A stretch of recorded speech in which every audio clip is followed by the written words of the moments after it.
नमस्ते बच्चों। यह कक्षा 5 पाठ 2 लाला पटेल की लाइब्रेरी का पाठ अभ्यास है। यह पाठ का उद्देश्य है विलोम शब्द, वाक्यांश, पर्यायवाची, वर्णविच्छेद, सर्वनाम व संज्ञा की भेद की जानकारी देना, पुस्तकालय के नियमों से अवगत करवाना, कठिन शब्द व मुहावरों के अर्थ पूछे जाएंगे, उनका अर्थ समझना। आओ हम प्रश्न उत्तर से शुरुआत करते हैं। सही उत्तर पर निशान लगाइए। लाइब्रेरी किस नाम से जानी गई?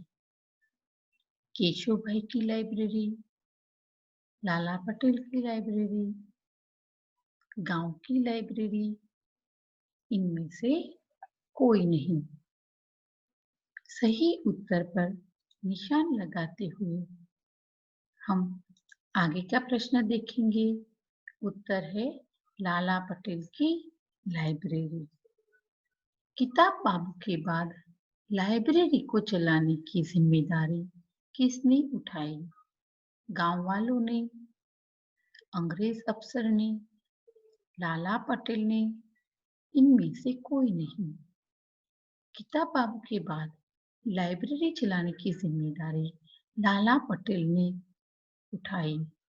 लाला पटेल को निशान लगाते हुए आगे का प्रश्न देखेंगे। ग्रंथपाल को गांव वालों ने क्या कहते थे? ग्रंथपाल को गांव वाले किताब बाबू, पुस्तक बाबू, पोथी बाबू, इनमें से कोई नहीं। किताब बाबू सही उत्तर पर निशान लगाते हुए आगे देखेंगे।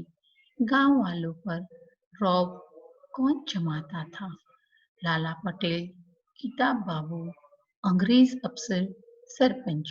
गांव वालों पर रौब अंग्रेज अफसर जमाते थे। सही उत्तर पर निशान लगाते हुए आगे की अभ्यास देखेंगे। अब हम कुछ शब्दों का अभ्यास करेंगे। आओ पढ़ते हैं।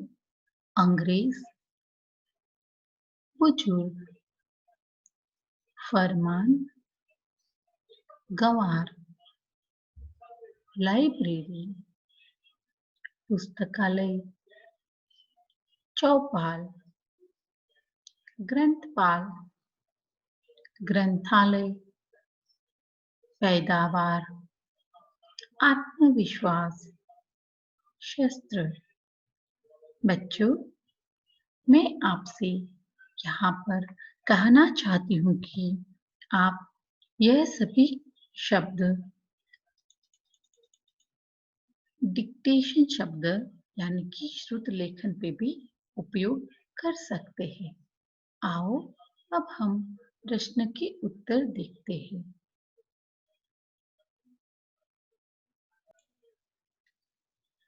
प्रश्न क, सरकारी अफसर गांव वालों के साथ कैसा व्यवहार करते थे? उत्तर, सरकारी अफसर गांव वालों पर अंग्रेजी में रौब जमाते और उन्हें अनपढ़ होने का ताना देते। मुखिया और गांव वालों को क्या बताया? मुखिया ने गांव वालों को लाइब्रेरी के बारे में बताया कि लोग वहां पढ़ सकते हैं। लाइब्रेरी और ग्रंथपाल को गांव वालों ने क्या नाम दिया और क्यों? गांव वालों ने लाइब्रेरी को लाइब्रेरी और ग्रंथपाल को किताब बाबू नाम दिया। इसका कारण यह था कि लाइब्रेरी और ग्रंथपाल नाम गांव वालों को बोलने के लिए कठिन थे। लाला पटेल ने केशव भाई से क्या सीखा? लाला पटेल ने केशव भाई से पढ़ना लिखना सीखा। आइए अब मूल्य परक प्रश्न के उत्तर देखते हैं। गांव वाले पढ़ना लिखना नहीं जानते थे, लेकिन वे कुशल किसान और पशुपालक थे। अंग्रेज इन गांव वालों को अनपढ़ गंवार कहते थे। क्या यह उचित था? उनकी विचार बताइए। आओ मैं अपना विचार रखती हूँ। आप छात्र अपने अनुसार कोई भी अर्थपूर्ण वाक्य इस उत्तर में जोड़ सकते हैं। मेरे विचार में अंग्रेजों का गांव वालों को अनपढ़ गंवार कहना उचित नहीं था। उस समय हमारे देश में शिक्षा के पर्याप्त साधन नहीं थे, इसलिए अधिकतर लोग अनपढ़ रह जाते थे, लेकिन वे अपने अपने काम में कुशल होते थे, अतः उन्हें गंवार नहीं कहा जा सकता। वह अपना काम स्वयं करते थे और उनकी सूझबूझ से वह काम करते थे। तो मेरा जवाब यह है, आप अपने अनुसार कोई भी वाक्य यहाँ पर जोड़ सकते हैं। गांव वालों में क्या बनाने की तैयारी शुरू हो गई। गांव में लाइब्रेरी बनाने की शुरुआत हुई थी। केशव भाई कौन थे? ग्रंथपाल। केशव भाई लाइब्रेरी के ग्रंथपाल थे। यहाँ पे एक गद्यांश दिया गया है। आओ अब हम गद्यांश पढ़ते हैं। गद्यांश पढ़कर प्रश्न के उत्तर लिखिए। एक दिन केशव भाई का चेहरा मुरझाया हुआ था। उस पर गहरी चिंता स्पष्ट दिख रही थी। लाला पटेल ने केशव भाई से पूछा, क्या बात है केशव भाई, किस चिंता में हो? केशव ने जवाब दिया, सरकार का हुक्म आया है, मुझे नौकरी से छुट्टी दी गई है। लाला को बहुत अचरज हुआ। उन्होंने केशव भाई से इस हुक्म का कारण पूछा। केशव भाई ने बताया, हमारे गांव में कुछ लड़के पकड़े गए हैं। वे आजादी की लड़ाई में शामिल हो गए थे। पुलिस कहती है कि लड़कों को मैंने भड़काया है। यह है गद्यांश। आओ अब हम इसका उत्तर देखते हैं। प्रश्न क, केशव भाई का चेहरा क्यों मुरझाया हुआ था? उत्तर, केशव भाई को नौकरी से छुट्टी दे दी गई थी, इसलिए उनका चेहरा मुरझाया हुआ था। केशव भाई के गांव के लड़के क्यों पकड़े गए थे? केशव भाई के गांव के लड़के पकड़े गए थे क्योंकि वे आजादी की लड़ाई में शामिल हो गए थे। समानार्थी या विलोम शब्द लिखिए। आजादी जवाब। समानार्थी शब्द आजादी का स्वतंत्रता, जवाब का समानार्थी शब्द उत्तर। अब हम विलोम शब्द देखते हैं। आजादी का विलोम शब्द गुलामी, स्वतंत्रता का परतंत्र, जवाब का विलोम शब्द सवाल, उत्तर का विलोम शब्द प्रश्न। कुछ शब्द में उत्तर लिखिए। लाला पटेल कहाँ के रहने वाले थे? लाला पटेल गुजरात के रहने वाले थे। गांव में क्या सरकारी फरमान आया? गांव में लाइब्रेरी बनाने का सरकारी फरमान आया। केशव भाई पर क्या आरोप लगा? केशव भाई पर लड़कों को भड़काने का आरोप लगाया था। केशव भाई के बाद लाइब्रेरी चलाने की जिम्मेदारी किसने ली? केशव भाई के बाद लाइब्रेरी चलाने की जिम्मेदारी लाला पटेल ने ली। आओ अब हम कुछ वाक्य में उत्तर लिखते हैं। लाइब्रेरी बनाने के बाद गांव वालों में क्या परिवर्तन आया? लाइब्रेरी बनाने के बाद गांव वाले पढ़ना लिखना सीखने लगे। क्या सुनकर लाइब्रेरी में जमा लोग परेशान हो गए थे और क्यों? केशव भाई को सरकारी नौकरी से छुट्टी दे दी गई। यह सुनकर लाइब्रेरी में जमा लोग परेशान हो गए थे। वे सोच रहे थे कि जब लाइब्रेरी कौन चलाएगा? लोगों की आंखों में चमक क्यों आ गई? लोगों की आंखों में चमक इसलिए आ गई क्योंकि लाला पटेल ने लाइब्रेरी चलाने का फैसला सुनाया था। लोगों ने गांव की लाइब्रेरी को लाला पटेल की लाइब्रेरी नाम क्यों दिया? लाला पटेल ने ही लाइब्रेरी के नाम को आगे बढ़ाया था, इसलिए लोगों ने गांव की लाइब्रेरी को लाला पटेल की लाइब्रेरी नाम दे दिया है। अब हम कुछ वाक्य का आशय स्पष्ट करते हैं। आओ यह वाक्य देखते हैं। लाइब्रेरी, चरखा और खेत ये हमारे गांव के मंदिर, मस्जिद और गिरजाघर होंगे। यह वाक्य का आशय स्पष्ट करना है। यह वाक्य कक्षा 5 पाठ 2 लाला पटेल की लाइब्रेरी से लिया गया है। इसका आशय यह है कि हमारे धर्म, शिक्षित बनना, स्वदेशी वस्तुओं का बढ़ावा देना और उन्नति के लिए परिश्रम करना। आओ अब हम विलोम शब्द का अभ्यास करते हैं। विलोम शब्द आजादी, गुलामी, शुरू, Well done.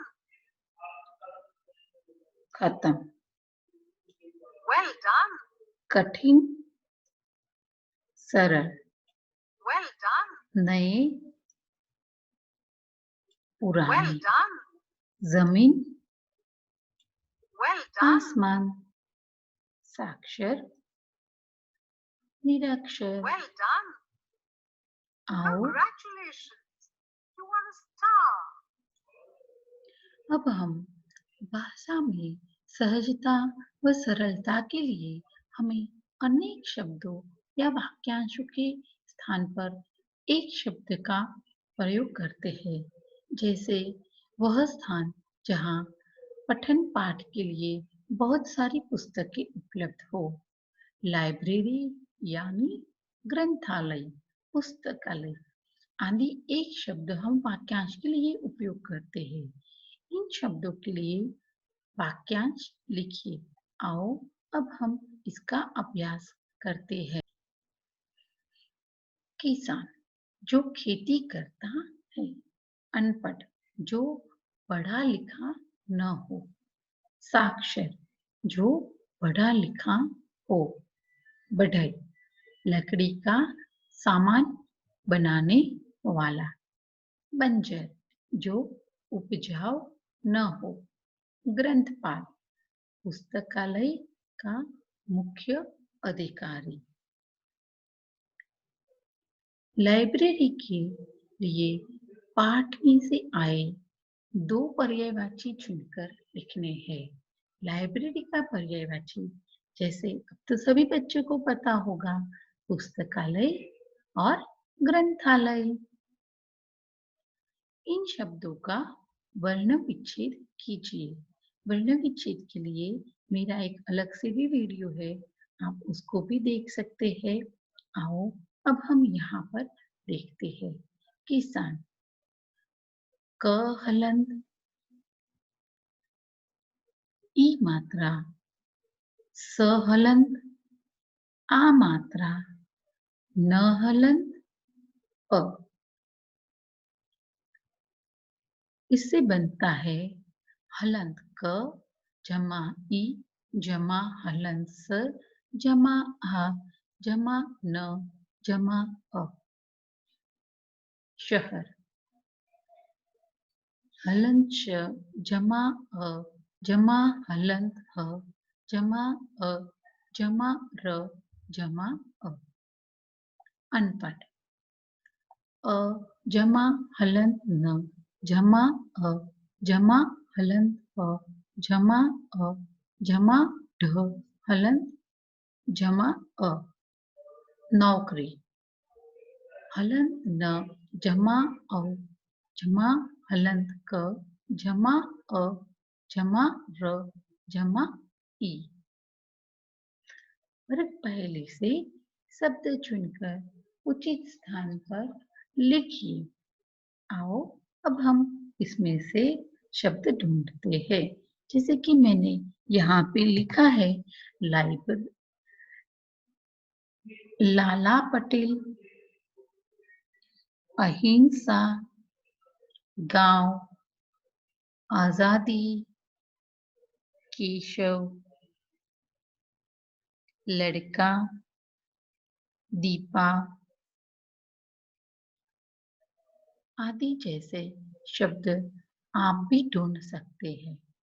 इन शब्दों को अब हम संज्ञा के स्थान पर लिखेंगे। जैसे कि लाला पटेल, केशव, दीपा व्यक्ति के नाम है, इसलिए इनको व्यक्तिवाचक संज्ञा में रखा गया है। जातिवाचक संज्ञा। लाइब्रेरी, गांव, लड़का आदि शब्द जाति बताता है, इसलिए इसको जातिवाचक संज्ञा कहा जाता है। भाववाचक संज्ञा, जिससे हमें भाव उत्पन्न होता है, उसको भाववाचक संज्ञा कहते हैं। जैसे कि हिंसा, अहिंसा, आजादी आदि शब्द भाववाचक संज्ञा है। मैंने संज्ञा का भी वीडियो अलग से बनाया है, आप उसको देख सकते हैं अपने ज्यादा अभ्यास के लिए। आओ अब हम सर्वनाम शब्द को रेखांकित करते हैं। लाला पटेल के गांव के बुजुर्ग थे, सब उनकी सलाह लेते। उनकी यहाँ पे सर्वनाम शब्द है। लोगों के लिए नाम कठिन थे, उन्होंने अपने नाम इजाद कर लिए। उन्होंने शब्द यहाँ पे सर्वनाम है। केशव भाई का काम बढ़ गया, वे लोगों को साक्षर बनाना चाहते थे। वे शब्द यहाँ पे सर्वनाम है। केशव ने जवाब दिया, मुझे नौकरी से छुट्टी दे दी गई है। मुझे यहाँ पे सर्वनाम है। वैसे तो मैंने सर्वनाम का एक अलग से वीडियो बनाया हुआ है, फिर भी यहाँ पर अभ्यास के तौर पे मैं कह देती हूँ। संज्ञा शब्द के नाम पर जो शब्द उपयोग होता है उसे सर्वनाम कहते हैं। आओ अब हम क्या होता के अंतर्गत दिया गया प्रश्न का विचार करके चर्चा करते हैं। आपके विद्यालय में पुस्तकालय नहीं होता। यदि हमारे विद्यालय में पुस्तकालय नहीं होता तो हम अलग-अलग विषय की पुस्तकें खोजने में बहुत कठिनाई होती। यदि आसपास पुस्तकें नहीं मिलते तो छोटे-छोटे प्रश्न को हल करने के लिए हमें अपने अध्यापक पर निर्भर रहना पड़ता। उदाहरण के अनुसार छात्र अपने विचार रख सकते हैं।